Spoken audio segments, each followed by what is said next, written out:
CBS 12 News starts now with breaking news. Good evening, everyone. I'm Liz Quirantes. Thanks for joining us. Jim is on assignment dealing with the unimaginable. Entire neighborhoods leveled, hospitals and airports underwater. The impact of Hurricane Dorian on the Bahamas is as bad as many feared. The death toll stands at 30, but hundreds, if not thousands, are still missing.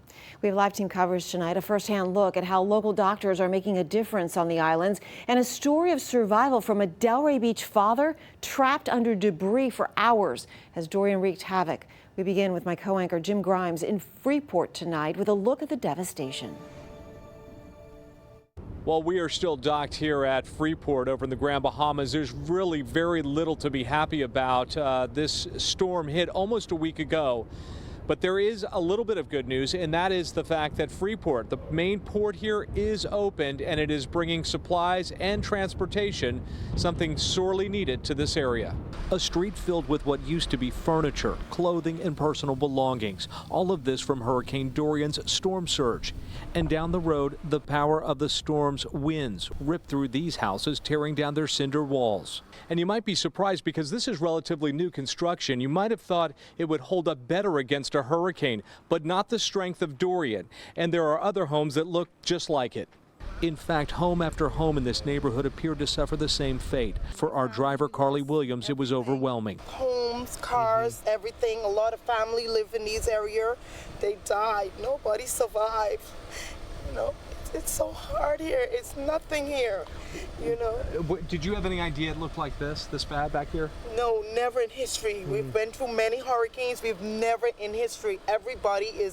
It's affecting everyone in the Bahamas. Across town at the main airport, planes were yanked from this hangar and then blown across a nearby highway. I've never seen it this bad in my whole entire life. Local Dwayne Williams says he understands why people are trying to leave. It's sad, it's a bittersweet. I'm happy that people are getting off the island as well. But a lot of people are suffering, still suffering on the island. The question now is how long it'll take to rebuild, and more importantly, when tourists will return to repair the economy here. And early this morning, this ship will be offloading some 1,500 of these evacuees into the Palm Beach area. But right after that, they plan on reloading and stocking this with supplies and water and taking it right back over to Freeport. Jim Grimes, CBS 12 News. Thanks, Jim. Also on that cruise ship, local doctors who went over to the islands to lend a hand. CBS 12's Jay O'Brien continues our team coverage with a first-hand look at what they faced when they arrived. We're back on our vessel after spending the day with U.S. doctors and nurses who went from shelter to shelter here in Freeport, delivering supplies and doing triage with patients. Some of the people they spoke with said they are out of options and have no homes to go back to.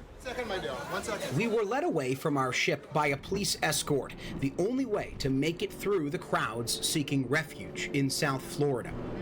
Traveling Queens Highway, our driver, a policeman, tells us where we are was underwater just 3 days ago. All of this was underwater. We go past the city's airport, a walloping storm surge gutted entire hangars. At least one plane scattered along the road to the Relief Command Center. I drove out to the main street, and I looked down the main street, and there was 2 to 3 feet of water coming. The command center is where we met this man who narrowly escaped the storm surge. I told my wife it's time to go, and that time the hurricane force winds is already 100+ miles an hour. Hop in my SUV. My wife is crying, say, where are we gonna go, where are we gonna go? I said, we have to get out of here. Our trip was bumpier from there. We piled into the bed of a pickup truck and delivered water and medical supplies to a shelter of mainly children and families. The shelter was just put together today. Kids and families had to walk underneath an intact but out-of-work power line to get in. They told us they evacuated a hotel that they were previously using as a shelter for children and their families, and they brought them here beside this school that is completely boarded up, completely abandoned. As we hopped between shelters, Bahamians told us they were there because they lost everything. 2 young men who didn't wish to go on camera told us they don't recognize their home. They told us they've seen images of homes destroyed and people in terrible situations that they just wish that they could unsee, and they're not sure if they want to go home again. Damage is catastrophic to the point whereby of seeing persons' homes totally damaged. Archdeacon Earl Hepburn runs this church, now a shelter. I saw a man when I was visiting persons. He was looking in the bush, and I asked him, and he said, no, he's looking for his wife. Hepburn is one of the few on the island with a generator. He told us he won't truly know how many are missing from his congregation until services Sunday. At another church and shelter, there were more doctors, more care, but also these holy books drying in the sun, once wet from floodwaters. A step forward. Ours wasn't the only medical team to leave the ship either. At least one other went to an area heavily impacted by this storm and said they saw sights like a man whose entire home was destroyed mopping his kitchen floor. They called that a trauma response. In Freeport, I'm Jay O'Brien, CBS 12 News. Wow, unbelievable stories. Well, while the storm is now over, the need will go on for years. The cruise ship that Jay and Jim took to the Bahamas was full of supplies. It's all part of CBS 12's Operation Bahamas Relief. The station is co-sponsoring the effort with local organizations. This is a live look at the Port of Palm Beach, where the Bahamas Paradise Cruise Line will be loading up its ships with hurricane relief supplies to take to the devastated islands. Some of the items needed include canned goods, building supplies, and hygiene products, as well as blankets, chlorine tablets, and baby goods. If you would like to help out, the Paradise Bahama Cruise Line warehouse is inside the Port of Palm Beach. It's located at 301 Broadway Avenue, bay number 7 in Riviera Beach. That warehouse is open 7 days a week from 9 a.m. to 3 p.m. And if you can't get over there to donate, you can still help. There is a link on our website, cbs12.com, to a page where you can donate money. Also on our website, exclusive new pictures taken from a helicopter over the Bahamas today. Just head to cbs12.com and click on the photo gallery. Bahamians not the only ones impacted by this devastation. A local father traveled to the Bahamas before the storm hit. He boarded up his family's home on the Abaco Islands, but didn't get out fast enough. He was trapped with a Category 5 hurricane bearing down. CBS 12's Luli Ortiz spoke with him tonight. She joins us live with his story of survival. Luli? Liz, Jim Bell is thankful for his life. He says that the experience during that monster storm is one that will stay with him for a long time.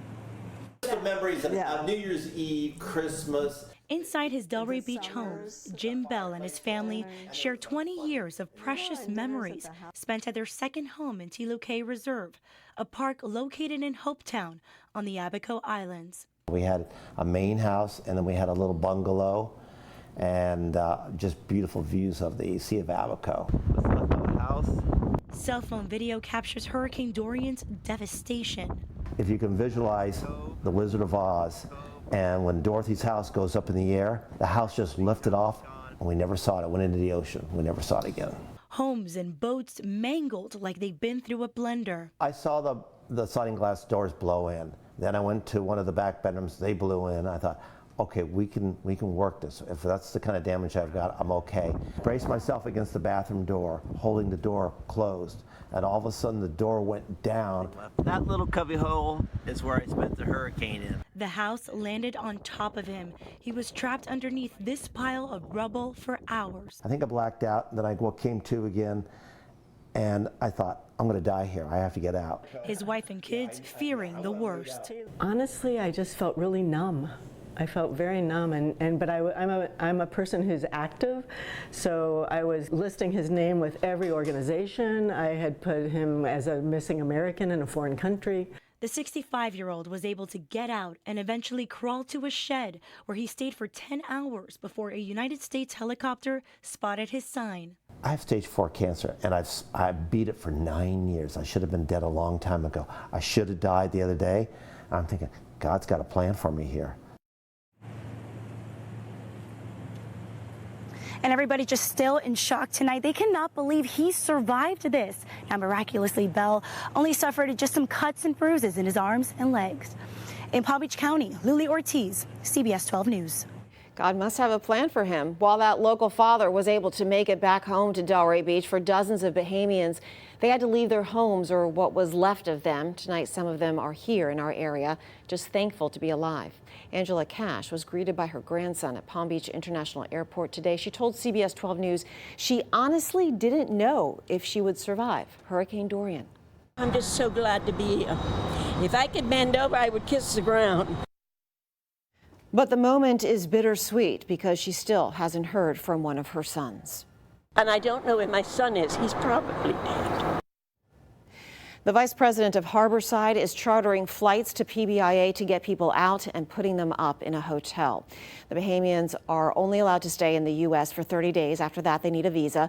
Florida Senators Marco Rubio and Rick Scott are calling for President Trump to waive the visa requirements to allow Bahamians with family in the U.S. to seek shelter here.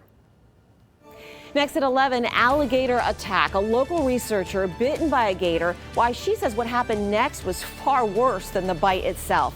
Plus, crisis in the Carolinas. The hurricane still wreaking havoc, this time in the U.S. The new video showing the trail of destruction Dorian left behind. And we have an awful lot to track for you in the tropics tonight. I'll tell you which one of these disturbances will be a hurricane before the weekend is out and where it's headed next.